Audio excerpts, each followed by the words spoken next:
আসসালামু আলাইকুম। কথা বলবো বাংলাদেশ ভার্সেস শ্রীলঙ্কা নিয়ে। আসলে কথা বলার মতো যোগ্যতাও নাই, কিন্তু এরপরও কিছু জিনিস শেয়ার করা। গতকালকে আনপ্রফেশনাল একজন ক্রিকেটার আমার সাথে কথা বলতেছিল। সে প্রফেশনাল ক্রিকেটার না, এলাকায় ট্যাপ টেনিস ক্রিকেট খেলে, বোঝে। আর আমরা সবাই জানি যে বাংলাদেশ, আমরা যারা আছি বাংলাদেশে বসবাস করি, সবাই ক্রিকেটের প্রতি একটা সফট কর্নার আছে, বা ক্রিকেটটা ভালো বুঝি আমরা, যেহেতু আমাদের প্রথম স্পোর্টসই হচ্ছে ক্রিকেট।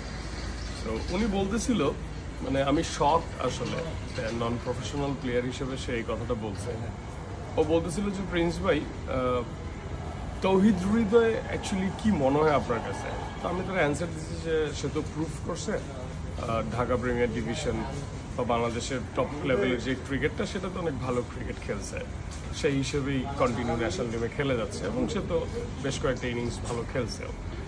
তো সে আমাকে বলল যে প্রিন্স ভাই, আমি লাস্ট কিছু গেম দেখা তৌহিদ হৃদয়ের অ্যাক্টিভিটি বা বডি ল্যাঙ্গুয়েজ দেখা আমি বুঝতে পারতেছি যে সে নিজেকে আলাউদ্দিন খিলজি ভাবতেছে, অথচ বাইরে থেকে তার অ্যাক্টিভিটি টোটালি মনে করেন যে কি বলা যায়, এটা যে জোকারের মতো লাগতেছে। সো আমার আসলে বলতে খুব কষ্ট হয় যে তৌহিদ হৃদয় উনি ন্যাশনাল ক্যাম্পেইনে বাংলাদেশ জাতীয় দলে খেলতেছে, ওনার ব্যাপারে আমি এটা বলবো, এটা আসলে হয় না, বিকজ নিজেও আমি ক্রিকেটার। বাট যেহেতু একজন নন প্রফেশনাল ক্রিকেটার এই কথাটা বলছে যে তৌহিদ হৃদয়ের অ্যাক্টিভিটি দেখে মনে হচ্ছে যে উনি নিজেকে আলাউদ্দিন খিলজি ভাবতেছে, মানে অনেক বেশি বোঝেন, হ্যাঁ, অ্যাক্টিভিটিটা বডি ল্যাঙ্গুয়েজে এরকম, বাট ওকে বাইরে থেকে লাগতেছে ঠিকই জোকারদের মতো। সো আমার মনে হয় এটা তৌহিদ হৃদয়ের একটু কেয়ার করা উচিত, এবং বাংলাদেশের যারা ওখানে রয়েছেন, বিশেষ করে আমাদের দলের সাথে টোটালি দলটাকে সাজানোর জন্য যারা যারা ইনভলভ, আমার মনে হয় যে আপনাদের এই জিনিসগুলো আরেকটু খেয়াল রাখা উচিত, যে কোন প্লেয়ারের বডি ল্যাঙ্গুয়েজ কেমন লাগতেছে তাকে অ্যাটলিস্ট ইনফর্ম করা উচিত। কারণ আসলে শুনলে আসলে বাজে শোনা গেলেও আমরা আসলে খুব অল্প পানির মাছ, তো খুব দ্রুত আসলে আমরা অনেক বড় লোক হয়ে যাই, এবং আমাদের অ্যাক্টিভিটি, আমাদের বডি ল্যাঙ্গুয়েজ পুরোটাই চেঞ্জ হয়ে যায়। সো এটা আসলে আমাদের ব্লাডেই প্রবলেম। আদারওয়াইজ বাংলাদেশের যে খেলাটা দেখলাম, আমার কাছে মনে হয় যে এখানে অযথায় এতগুলি ওপেনার নিয়ে আসে। জাকির আলী অনেক, সে টি-20তে অনেক ভালো প্রুফ, অনেক ভালো ক্রিকেট খেলে শর্ট ক্রিকেটে। সো ওকে ইউজ করা উচিত ছিল। এবং আমি অবাক হয়েছি এই কারণে যে বাংলাদেশের একমাত্র লেফট হ্যান্ড পেস বোলার যিনি কিনা টি-20তে বাংলাদেশ ক্রিকেটে ডমিনেট করতেছে বা ওয়ার্ল্ড ক্রিকেটে, সেটা হচ্ছে আমাদের মুস্তাফিজুর রহমান, তাকেও অফ রাখা হয়েছে। আমি আসলেই শক।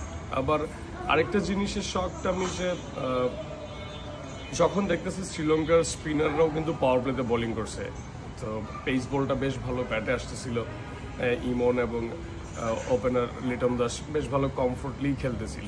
তো সেই জায়গাটায় মানে যেহেতু স্পিনারদের মিলিয়ে ঝিলিয়ে ওনারা পাওয়ার প্লেটা শেষ করছিল, আমার মনে হয় সেম কাউন্টার অ্যাটাকটাও আমরা শ্রীলঙ্কাকে করতে পারতাম। সো মানে ঋষাদ একমাত্র যিনি আছে যে অর্থোডক্স স্পিনার ছিল, লেগ স্পিনার ছিল। সো ডানাতি ব্যাটাররা পাওয়ার প্লেতে ব্যাটিং করে শ্রীলঙ্কার। আমি কি রিশাদ হোসেনকে চান্স নিতেই পারি, বিকজ রিশাদ হোসেনের আমি একটা 6 বা একটা 4 ধরেই নিতে পারি, বাট রিশাদ হোসেনের বলে চান্সটা ক্রিয়েট হতো। তো আমার মনে হয় যে রিশাদ হোসেনকে বোলিং আনা হয়েছিল 9 ওভারের সময়, 10 নম্বর ওভারে মনে হয় রিশাদ হোসেন বোলিং আসছিল। তো আমি অবাক, এবং উনি প্রায় 4 ওভার বোলিং করছে, বিউটিফুল স্পেলও করছে। সো আমার কাছে মনে হয় যে বোলিং ভেরিয়েশনটাও বেশ ইম্পর্টেন্ট একটা জিনিস ছিল, এবং মুস্তাফিজকে খেলানো খুবই জরুরি ছিল, জাকির আলী অনিককে খেলানো খুবই দরকার ছিল। সো এরকম স্টকে বাংলাদেশের প্রচুর টি-20 ক্রিকেটার আছে। আমার কাছে মনে হয় যে সব বাদ দিয়ে অ্যাটলিস্ট অঙ্কনের যে কোয়ালিটিটা আছে, অঙ্কনকে স্কোপ দেওয়া উচিত, এবং সোহানকে আমার মনে হয় যে বাংলাদেশ টি-20 দলের ক্যাপ্টেন দিয়ে দেওয়া উচিত। এবং ট্রাস্ট মি, আমি I swear as a cricketer হিসেবে আমার কাছে ফিল হয় যে সোহান বাংলাদেশ টিম লিড দেওয়ার মতো এই মুহূর্তে চমৎকার একটা শেপে আছে। এবং সোহানের যে অ্যাক্টিভিটি, আমার কাছে মনে হয় যে সে লিডার, সে সবাইকে নিয়ে, সবাইকে দলের সাথে করে এরপর টিমটাকে আসলে নিয়ে ক্রিকেটটা খেলে। সো আমার মনে হয় আরও বেশ কিছু চেঞ্জ বাংলাদেশ ক্রিকেটে আনা উচিত। তবে আমার খুব কষ্টের জায়গা এটাই যে একজন নন প্রফেশনাল ক্রিকেটার তৌহিদ হৃদয়ের ব্যাপারে এই কথাটা বলছে, এটা একটু কষ্টকর মেনে নেয়। বিকজ আমি একজন ইন্টারন্যাশনাল প্লেয়ার, আমার অ্যাক্টিভিটি থাকবে ডে বাই ডে নিজেকে ইমপ্রুভ করার বা অন্য উচ্চতায় নিয়ে যাওয়ার। সেই জায়গায় যদি একজন নন প্রফেশনাল ক্রিকেটার আমার বডি ল্যাঙ্গুয়েজ দেখে যদি এই কথা অ্যানালাইসিস করতে পারে, তাহলে আমার মনে হয় এটা খুব মানে অড বা বাইরে থেকে আসলেই কিছু বোঝা যেতেছে। সো প্লিজ, বিশেষ করে ন্যাশনাল টিমে যারা আছেন, আপনাদের উদ্দেশ্যে আসলে আমার ওরকম বলার যোগ্যতাও নেই, বিকজ আমি নিজে জাতীয় দলে খেলিনি, কিন্তু এরপরও যথেষ্ট ভালো ক্রিকেটটা বুঝি, অনেক বছর ধরে ক্রিকেটের সাথে আছি, অ্যাজ এ ভাই হিসেবে বা অ্যাজ এ স্পোর্টসম্যানশিপ হিসেবে একদম অন্তর থেকে চাই আপনারা ভালো ক্রিকেট খেলেন। এবং আপনাদের কাছে একটা রিকোয়েস্ট যে আপনারা একটা জিনিস মনে রাখবেন, আপনারা দেশের জন্য খেলতেছেন। ব্যাপারটা এরকম না যে আমাদের পাড়ার কোনো ক্রিকেট হচ্ছে যে আমি ড্রাইভ দিলেও চলবে, ড্রাইভ না দিলেও চলবে, বা ক্যাচ ধরলেও চলবে, না হলেও চলবে, বা আমি ক্যাজুয়ালি ব্যাটিং করলাম আর ধরো চান্স নিছি, হয় নাই দোস্ত। ব্যাপারটা মানে এরকম ফান কিছু না, বিকজ আপনি দেশের পতাকার সাথে খেলতেছেন। আপনাকে মনে রাখতে হবে যে আপনাদের দিকে পুরো দেশ তাকায় থাকে। সো আপনাদেরকে আরেকটু দায়িত্ব নিতে হবে, এবং আমার মনে হয় যে আপনাদের বডি ল্যাঙ্গুয়েজ যদি আরেকটু লাইক পজিটিভ হয়, মানে একজন আরেকজনের দিকে, আমার কাছে কেন জানি মনে হয় একটু দূরে দূরে আপনারা থাকেন, আপনাদের বন্ডিংটা তো আমার কাছে বেশ ভালো প্রবলেম মনে হয়। আমি অ্যাজ এ ক্রিকেটার হিসেবে যা চোখে লাগে আমি ঠিক তাই বলতেছি। সো ড্রেসিং রুমটা আরেকটু স্মার্ট করেন আর দেশের জন্য ক্রিকেটটা খেলেন। বিকজ আপনি যদি 25 রান, 28 রান, 30 রান, 35 রান করে ভাবেন যে আপনি সেট টিমে, সো এই ক্রিকেটটা আল্লাহর রাস্তায় দরকার নেই। বিকজ অনেক ক্রিকেটার আছে আমাদের, সো আপনার মতো ক্রিকেটার ওখানে থাইকা জাস্ট 25-30 করে নিজেকে সেভ করে দেশকে ধ্বংস করা, এইসব ক্রিকেটের দরকার নেই আপনাদের। আমার কাছে কেন জানি মনে হয় যে আমাদের প্রপার সাহসটাই নেই, অনেস্ট যেই সাহসটা, সত্যতার যে সাহসটা, এই সাহসটাই নেই। একটা জিনিস মনে রাখবেন, ট্যাপ টেনিস ক্রিকেটে কোনো ক্রিকেটার বা কোনো ব্যাটার যদি প্রথম বলে আউট হয়ে যায়, সেটা যদি বোল্ডও হয়, বাজে আউটও হয়, এরপরও কিন্তু দর্শকদের এক্সপেকটেশন থাকে যে ভাই আপনি যদি থাকতেন তাহলে আজকে 100 মারতেন। যাক, আল্লাহ আপনাকে দেয় নেই, সেজন্য পারেন নেই। সো এই যে আত্মবিশ্বাসটা মানুষের প্রতি, মানুষ যখন যায় খেলতে, তখন কিন্তু প্রত্যেকটা দর্শক এই এক্সপেকটেশন রাখে, বাট যার যেদিন হয়ে যায় সে কিন্তু ওদিন ক্লিক করে ফেলে। সো T20 ক্রিকেট আমার মনে হয় ভাই 3 জন বা 4 জনের বেশি ক্রিকেট খেলা লাগেও না, ব্যাটিং সিরিয়ালি তো পাওয়ার কথা না। লাইক ধরেন আপনারা এই গেমটাতে 154 রানে অল আউট হয়েছে, মানে অল আউট হন নাই, 5 উইকেট গেছে আপনাদের, তার মানে 5টা উইকেট আরও হাতে ছিল, বাট কোয়ালিটি ক্রিকেটটা আপনারা খেলতে পারেন নাই।